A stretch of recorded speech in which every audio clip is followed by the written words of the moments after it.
Bonjour et bienvenue sur votre JT Lozère. Je peux vous avouer, il fait beau, il y a du soleil, mais alors il fait froid. Nous sommes sur les plateaux de l'Aubrac et tout de suite il fait moins 6 degrés Celsius avec le vent. En ressenti, j'imagine que ça doit être beaucoup moins que ça. Ravi de vous retrouver pour cette nouvelle édition de votre JT Lozère. On va retrouver vos reportages et les brèves dans quelques instants. Bien entendu, je vous invite à commenter, liker et partager cette nouvelle édition de votre journal. Je me dépêche, je peux vous assurer que j'ai vraiment très froid. Par contre, on a chaud dans les cœurs. Allez, c'est parti pour les reportages et on se retrouve juste après. À tout de suite. La Lozère fait actuellement face à une vague de froid avec des températures bien en dessous de zéro. Vague qui devrait continuer de sévir ce week-end, donnant quelques impressionnantes images, dont celle du lac de Charpal, figé dans la glace. Moins 18 degrés a été ressenti au point le plus froid dans la nuit du week-end du 11 et 12 janvier. Les températures négatives de ce week-end ont d'ailleurs poussé Météo France à passer en vigilance jaune grand froid 34 départements, dont celui de la Lozère. La préfecture a donc logiquement déclenché son plan grand froid. Le dispositif permet de mobiliser l'ensemble des acteurs et des actions pour les populations précaires sans domicile ou isolées. En Lozère, le 115, numéro d'urgence pour ce témoin d'une situation alarmante ou en cas de besoin, est géré par La Traverse, association qui pilote notamment un accueil de jour sur Mende, ouvert de 9h à 16h, offrant un répit à ceux dans le besoin. La neige, elle, risque de se faire encore attendre pour les amateurs de sports d'hiver, Météo France ne prévoyant pas de neige pour le moment, mais plutôt un temps qui devient plus perturbé, avec une douceur se généralisant pour la fin de semaine. Aujourd'hui, en étant dans un milieu rural, on n'a pas droit à l'erreur. Voilà. Et il faut qu'on soit toujours à la recherche d'originalité et proposer quelque chose de différent. Voilà. S'il est bien une distinction professionnelle qu'il est difficile à obtenir, c'est bien le label Préférence Commerce. C'est une distinction témoignant pour un cercle restreint de lauréats lozériens du professionnalisme et de l'engagement du commerçant récompensé. On a la chance, ici à Marvejols, comme partout en Lozère, d'avoir des artisans qui sont de vrais artisans. C'est des vrais artisans. C'est pas des gens qui viennent uniquement pour faire de la revente. Ils savent créer, ils connaissent leur métier. Donc c'est un devoir, et même ça devrait se faire naturellement, de les aider, de les soutenir et de les promouvoir. Et le jeudi 9 janvier, ce fut le cas pour deux commerçants marvejols, tous deux installés place Henri Cordès, la boucherie Tichit et la bijouterie Brun. Pour les candidats sélectionnés, la CCI Lozère, en partenariat avec la communauté de communes du Gévaudan, a réalisé en 2024 l'audit de ces deux commerces du centre-ville, et ce en vue de les labelliser Préférence Commerce. Le label est obtenu après un parcours de progrès exigeant et complet. Il se décompose en 7 étapes clés. On n'a pas à rougir parce qu'en Lozère, on a de très beaux commerces. Moi, je parcours les ruralités de France, de la Meuse, Ardennes, en passant par Haute-Pyrénées, etc. Je peux vous dire qu'on a un super commerce dans le département. Et ben, il faut le valoriser, il faut en parler. Préférence Commerce, c'est fait pour ça. Et c'est avec panache que la bijouterie Brun et la boucherie Tichit ont obtenu le label avec des notes finales respectives de 85,3 sur 100 et 80,1 sur 100. À noter que le label est pris en charge par la CCI et la communauté de communes dans le cadre de leur convention de partenariat. Ça fait plaisir. Au début, je ne m'y attendais pas. Ça fait toujours plaisir de recevoir ça. C'est compliqué pour moi de parler devant les caméras, mais je suis très content aujourd'hui d'avoir quitté mon ancien boulot pour faire ce que j'aime dans la vie. C'est avant tout un métier de passion, donc quand on aime, on fait toujours bien. Et Préférence Commerce, on ne fait pas ça pour briller, on fait ça pour le commerçant. Jérémy Brun vous l'a dit à l'instant, c'est sa passion. Et nous avons été le voir parce qu'il a créé son commerce au mois d'avril 2023. Donc c'est quand même un fort enjeu pour lui, dès le départ, de s'engager dans la reconnaissance d'une qualité. C'est-à-dire, nous avons des collaborateurs qui viennent, qui font des observations. Il y a ce qu'on appelle ce fameux client mystère qui fait très mal et qui dit comment on est reçu, etc. Donc, quand le commerçant accepte de rentrer dans sa propre remise en cause, parce qu'on a tous l'impression d'être très bon, mais en fait, on a tous des travers, et donc c'est le client qui compte. Donc c'est parfois le client qui fait des observations, donc on en tient compte, et donc il y a des aspects visuels, il y a des aspects de chalandise, il y a des aspects de marketing, il y a aussi la tenue d'un fichier client, il y a la possibilité de s'exprimer auprès du client autrement que quand il est que présent dans le local, mais tout ça fait la qualité. C'est une très bonne équipe, on essaye de faire des produits de qualité, on travaille avec des gens sérieux, des fournisseurs sérieux, et voilà, et puis les collaborateurs qui sont aujourd'hui avec nous, ils sont là parce qu'on travaille aussi comme ça. Pour remettre et afficher fièrement leurs distinctions, le président de la CCI Lozère, accompagné de la présidente de la communauté de communes du Gévaudan, ont remis les labels ainsi que les vitrophanies qui ont été positionnées sur les vitres. Ces dernières permettant aux consommateurs de repérer les commerçants qui font de l'amélioration continue de la qualité de leurs prestations, accompagnés d'un fort engagement, tout en offrant à leurs clients un accueil et des services de qualité. C'est ça, donc on a la chance effectivement d'avoir là 2 commerces qui sont labellisés. Donc on a labellisé la bijouterie Jérémy Brun, donc un bijoutier joaillier, donc c'est pas rien. Quelqu'un qui a à cœur son métier, donc pour lui c'est une passion. Quelqu'un qui fait vraiment un travail remarquable avec un service, toujours un accueil irréprochable. C'est moi qui suis parti dans la bijouterie, mon père est plombier, ma mère est comptable. Mais oui, c'est tout nouveau, dans la famille, personne ne fait ça. Donc voilà, c'est tout nouveau pour tout le monde et je remercie tous ceux qui m'aident au quotidien parce que c'est quand même du boulot. Voilà, surtout quand on est seul, c'est dur au début. Voilà. Et on retrouve la même chose ici chez Frédéric Tichit, qui a ouvert sa boutique là en 2023. Et dans laquelle on peut trouver tout un tas de produits locaux, des produits de qualité. Je voudrais en particulier souligner le fricando qui a été médaillé d'or, donc qui fait un petit peu mon régal et celui d'autres personnes. Et une équipe aussi dans cette boucherie dynamique, toujours à l'écoute, accueillante, souriante. Enfin vraiment pour nous c'est que du bonheur, et puis de voir comme ça des jeunes qui se lancent dans des investissements tels que ceux-ci, qui nous permettent de combler aussi des besoins sur le territoire, c'est que du bonheur. Voilà. Voilà, on sait qu'aujourd'hui le commerce de proximité c'est pas tous les jours facile, donc il faut qu'on essaye de donner envie aux clients de venir justement dans ces commerces de proximité et de centre-ville. Alors je pense que comme tout élu au niveau national, puisque la problématique de la désertification des centres-villes, elle n'est pas qu'à Marvejols, elle est malheureusement sur tout l'Hexagone, et je pense que oui, quand on a la chance d'avoir des porteurs de projets qui viennent avec l'intention d'ouvrir des commerces de proximité en centre-ville, pour nous c'est une aubaine et on se doit de les accompagner, et c'est ce qu'on fait au niveau de la communauté de communes puisqu'on a la convention qui est passée avec la CCI, et c'est ce qu'on fait aussi au niveau de la ville de Marvejols puisqu'on apporte des aides notamment pour les devantures, les enseignes, etc. Donc aujourd'hui on a envie de dire à tous ceux qui nous regardent, qui nous écoutent, que tous ceux qui ont un label préférence commerce en Lozère, il y en a à Florac, il y en a à Mende, il y en a ici à Marvejols, à Saint-Chély également, c'est des commerçants de grande qualité. Il faut leur faire confiance et puis il faut privilégier les achats sur nos commerçants de proximité. Oui, je suis indépendant, donc je fais tout ce qui est réparation, création, je fais tout ce que je peux faire en termes de bijouterie et voilà. Le label a été créé en 2012 par les CCI sous l'impulsion de la CCI Lozère. Il est soutenu par le ministère de l'économie et des finances.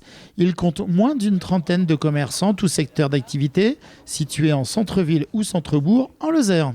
C'est vraiment du niveau plus, c'est du upper, comme je dis, donc bravo à tous ceux qui sont préférence commerce. Et quand vous regardez une vitrine, vous regardez s'il y a préférence commerce. Et là, vous savez que c'est quelqu'un qui a fait de gros efforts pour bien vous écouter, pour être à répondre à vos besoins du mieux possible.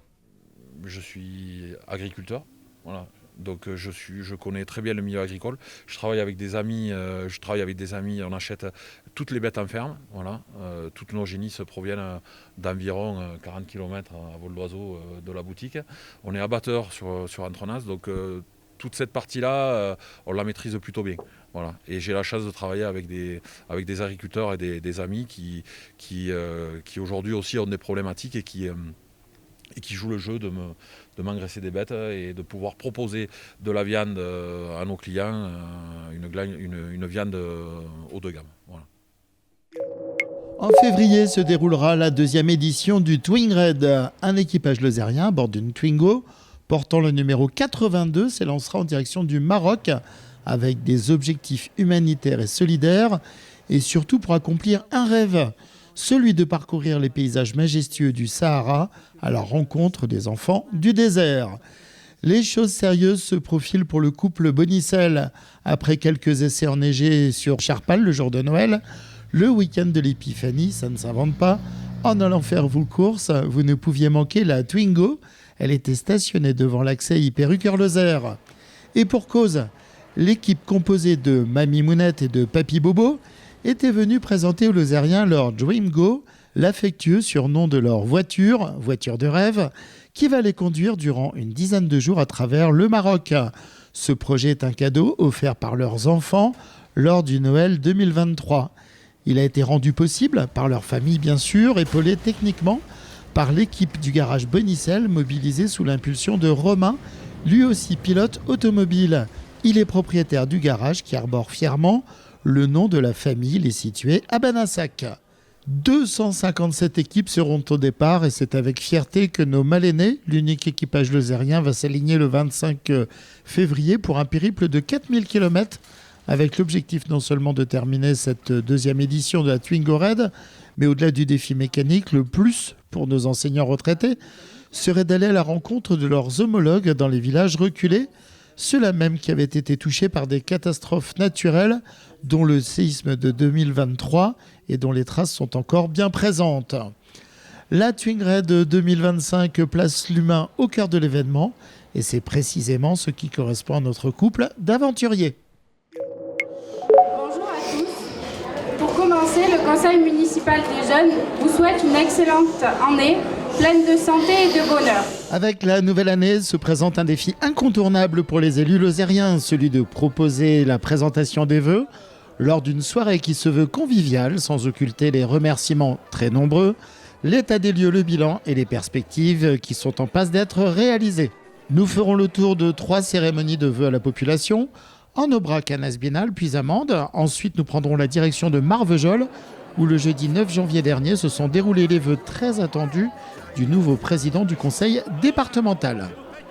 Outre les protocoles, les ingrédients pour la réussite d'une telle soirée sont l'accueil généralement en musique, le mot de bienvenue et les développements ponctués de vidéos, beaucoup d'émotions pour tous, une pointe d'humour pour certains et surtout impulser les qualités d'un département à taille humaine où l'atout majeur est la confiance et dont la pacha a encore une signification pour les habitants. Ici on a des valeurs humaines, il faut toujours les respecter, les signaler, les faire naître aussi et les conserver surtout. Je parlais des personnes plus âgées, j'ai parlé des jeunes du CMG, donc il faut constituer toujours le relationnel intergénérationnel, toujours. C'est un peu le fil de... c'est pas culinaire, mais c'est le fil de l'aligot un peu.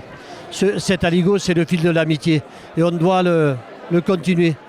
Et je pense que c'est la source de d'une partie de la solution des problèmes. À Nasbinal, dimanche 12 février, depuis la rosée du matin, Bernard Bastide aura relayé les vœux des élus. Nous pouvons être ainsi présents à l'image d'Alain Astruc et de Sophie Pantel retenus.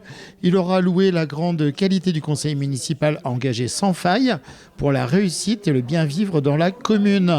Il aura ensuite remercié l'ensemble des acteurs locaux engagés auprès des habitants. Ces gros projets, on va les faire démarrer très vite et donc après bien sûr, qui dit projet de ici finances, donc les finances il faut assurer, il faut pas partir à l'abordage comme ça sans filet de protection. Donc les filets de protection par rapport à la salle, c'est trouver le concept du fonctionnement qui va nous aider à alléger les charges parce que l'investissement est une chose, le fonctionnement est une autre. Donc nous on fait bien attention de dissocier les deux. Beaucoup de thèmes abordés dont la nouvelle salle de sport et d'importants travaux de voirie en direction d'Aumont.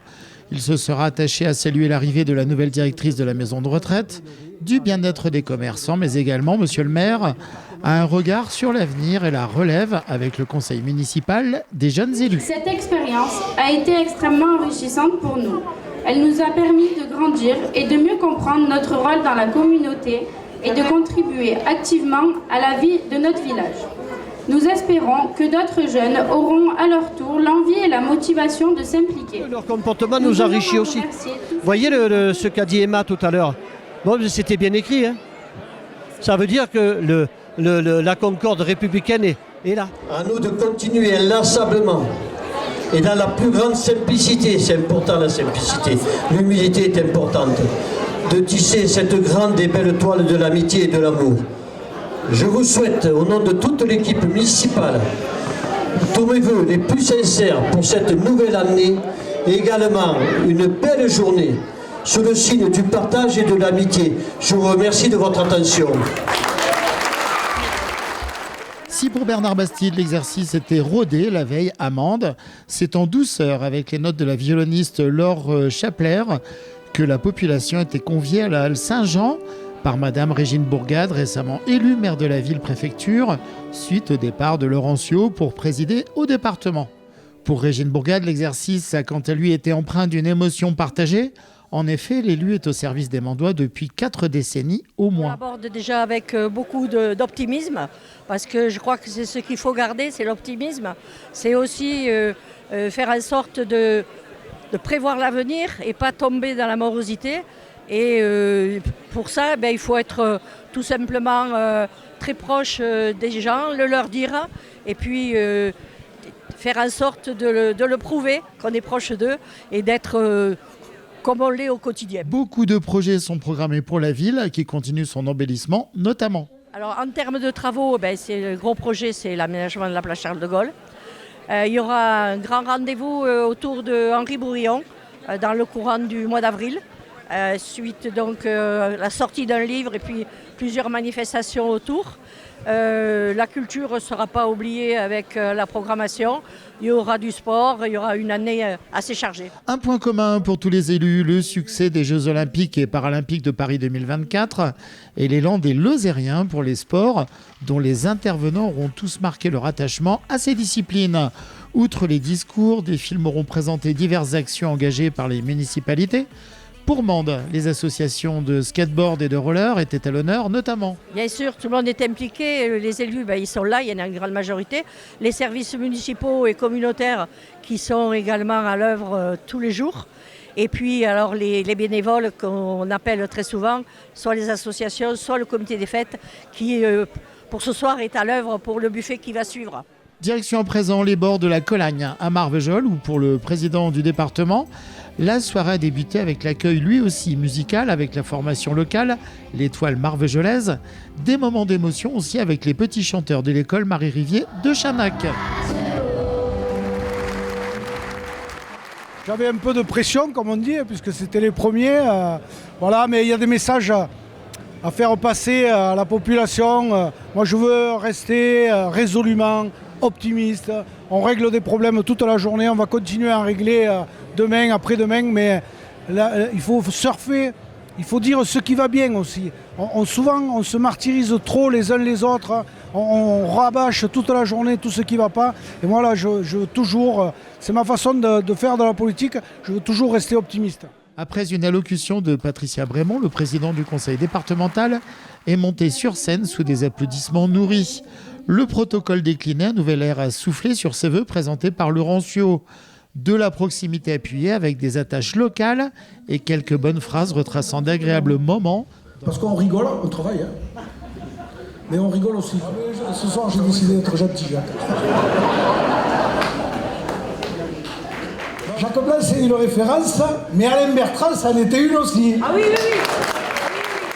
Place ensuite au fond de la soirée en rappelant les excellents rapports avec l'État et dont ce dernier aura alloué 23 millions d'euros en 2024 via la DETR. La DSIL comprenait la dotation de soutien à l'investissement local et au Fonds national d'aménagement et de développement du territoire. Puis il aura évoqué les événements majeurs européens, nationaux, sans omettre, pourquoi pas, l'idée d'arrêter les chaînes d'infos en continu qui, selon lui, sont trop souvent pessimistes. Et d'enchaîner en se recentrant sur la Lozère qui, justement, ne se porte pas si mal, puisqu'au dernier recensement, nous comptons un peu plus de 80 000 habitants, tout en y incluant les étudiants et les résidents des EHPAD, et ce alors que le solde migratoire peine à couvrir le déficit du solde naturel. La Lozère se doit donc d'accélérer les politiques d'accueil, selon le président. L'enjeu, il est de développer raisonnablement la population pour aller de l'avant, pour que les services publics soient toujours présents. C'est important d'avoir des services publics forts. C'est important que le conseil départemental ait des moyens pour investir. Mais c'est encore plus important que l'État soit présent sur le territoire, qu'il investisse lui aussi sur le territoire, qu'il nous donne les moyens de notre développement. C'est important aussi que la région soit à nos côtés. C'est important que l'Europe soit là aussi pour nous aider. Sinon, c'est le déclin et c'est la mort. Le département de la Lozère ne compte pas moins de 800 agents qui travaillent au quotidien au service des habitants et ce avec des amplitudes horaires importantes, surtout en période hivernale où la sécurité de tous est primordiale. Le conseil départemental, c'est vraiment une collectivité de proximité et que donc nous on est là en appui mais sur tout un tas de domaines. J'ai parlé dans mon discours d'ingénierie territoriale, on a des employés de très bons agents qui vont accompagner les territoires, les communes, les communautés de communes et qui leur permettent de se développer. Il n'y a pas que de l'argent qui est donné par le conseil départemental. Non, il y a toute cette science-là de services qui sont vraiment engagés au service de leur mission, mais au service des Lozériens. On a 750 et quelques agents. Franchement, il y a de la qualité. Je soulignais dans mon discours les gens des routes qui se lèvent à 4h du matin, 3h du matin, pour que tout le monde puisse aller au travail à 8h. Ben ça ne se voit pas. Mais c'est la réalité quoi, des gens qui travaillent, des gens qui se lèvent. Voilà, moi, je veux saluer ça. Je soulignais, là, j'ai vu une réponse d'une agente de la solidarité, de la direction de la solidarité, à une famille qui accueillait un enfant. Et cet enfant-là devait aller retrouver ses frères et sœurs. J'ai vu la réponse qui est apportée, j'ai lu la réponse. Il y a de l'humanité. Franchement, ça fait plaisir, ça donne la chair de poule quand on voit des agents quand même qui sont impliqués, engagés. Et donc je veux saluer ça. L'école. On a un maillage d'écoles sur notre territoire qui est exceptionnel. Quand on regarde les écoles maternelles et primaires, on a en moyenne 14 à 15 enfants par classe, en moyenne sur le département. Vous allez dans le Midi, vous allez à Paris, vous allez dans les autres régions de France, c'est plutôt 25-30. Et ça, moi on m'a toujours appris, les enseignants m'ont toujours appris que la scolarité se fait en maternelle et en primaire. On prend les biais, on prend les bonnes façons de faire, d'étudier, de travailler. Et donc derrière, généralement, on peut dérouler des bonnes études. Et c'est le cas des Lozériens.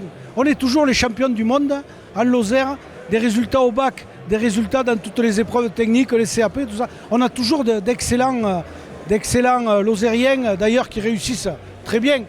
Et donc, il faudrait les faire revenir sur le territoire départemental. C'est là où c'est un peu plus compliqué parfois. Quand ils ont développé des études supérieures de très haut niveau, c'est difficile de les faire revenir en Lozère. Je veux saluer les sapeurs-pompiers. Je suis président aussi du SDIS de la Lozère. Le quotidien des sapeurs-pompiers, les familles qui en pâtissent, tous ces volontaires qui, aux quatre coins du département, interviennent, se lèvent la nuit, vont à la Maillotche. Les cadres, bien sûr, du SDIS qui les accompagnent, qui les encadrent. Et donc, moi, j'ai passé des messages aux colonels, avec ceux qui sont là pour les encadrer. Voilà, il faut avoir de la bienveillance avec les volontaires. On a intérêt, on est dans un département où on n'a pas les moyens de se payer que des sapeurs-pompiers professionnels. Il faut donc qu'on s'appuie sur les volontaires. Et donc, moi, je salue les sapeurs-pompiers volontaires. Toutes les grandes thématiques attendues ont été abordées, bien sûr. La sécurité, la santé, l'éducation, l'énergie, les enjeux majeurs de l'anticipation des changements climatiques en cours, l'eau, bien évidemment, le handicap, les personnes âgées, le tourisme, sans oublier les agriculteurs, bien sûr. Il y a un sujet majeur et essentiel, c'est l'eau. S'il n'y a pas d'eau, il n'y a pas de vie. Donc ça, c'est le sujet essentiel qu'il faut qu'on travaille pour les années à venir. Il y a des choses qui ont déjà été faites, c'est certain. Il y a encore des choses à faire parce que moi qui ai travaillé pendant 30 ans à la Fédération de pêche, même un peu plus, j'ai vu l'évolution de l'eau sur le département. Je vais prendre l'exemple de 2021 du lac de Charpal. Le lac de Charpal, ce petit lac, pendant 1 mois et demi, il a donné de l'eau à 30% de la population lozérienne. C'est colossal, c'était inimaginable. Moi, j'aurais jamais cru ça possible. Eh bien, il a donné de l'eau au bassin de vie mandois, c'est sa vocation. Mais il a donné de l'eau au bassin de vie de Marvejols aussi, parce qu'on lâchait je ne sais plus combien de litres seconde là-haut à Charpal. On retrouvait les mêmes litres seconde à Saint-Léger-de-Peyre, au-dessus de Saint-Léger-de-Peyre, à la prise d'eau de Marvejols.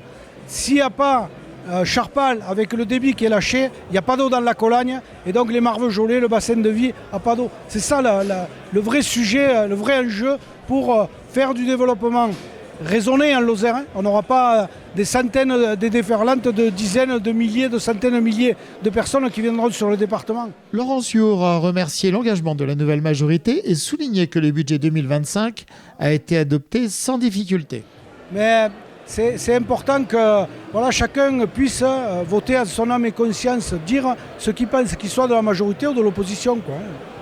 Donc pour moi, bien sûr, c'est au bénéfice des 80 000 habitants de la Lozère. Pour le département, ce sont près de 150 millions d'euros pour le fonctionnement, dont 50 millions d'euros qui sont mobilisés pour les investissements, soit le plus gros budget qui se répartit sur 3 enjeux: les routes, les bâtiments du conseil départemental et les aides et subventions aux communes ainsi qu'aux communautés de communes. On a besoin de l'État, on a besoin de Paris. Et moi, comme Alain Bertrand, je trouve désolant qu'il y ait des élus qui tapent sur Paris en permanence. Alors, tout n'est pas bien, effectivement, il y a plein de choses à corriger. Mais les élus qui tapent sur Paris en permanence, comment tu veux que... après, quand tu veux aller demander quelque chose, quand tu as besoin d'aide, quand tu as besoin de moyens financiers, quand tu as besoin de développement de services publics, tu vas aller voir le gars à qui tu as cassé les pattes, tu vas aller le voir en disant donne-moi un coup de main. Ça ne marche pas comme ça, quoi. Il faut avoir du public relation, là, comme disent les anglo-saxons, pour justement avoir de l'entre-soi et essayer, à notre niveau, c'est difficile, mais essayer quand même d'amener des choses en Lozère. Et pas toujours que de se défendre sur les acquis. Il faut aller vers du développement aussi. Enfin, le président se veut résolument optimiste et demande à tous de faire preuve d'ambition et de bon sens et de prendre pour inspiration le message prononcé il y a 60 ans par le général de Gaulle. Ce dernier est alors apparu sur l'écran géant pour rappeler que j'appartiens à l'autre côté prouve précisément ce que je vous dis. C'est-à-dire que maintenant, comme toujours, je ne suis pas d'un côté, je ne suis pas de l'autre, je suis pour la France.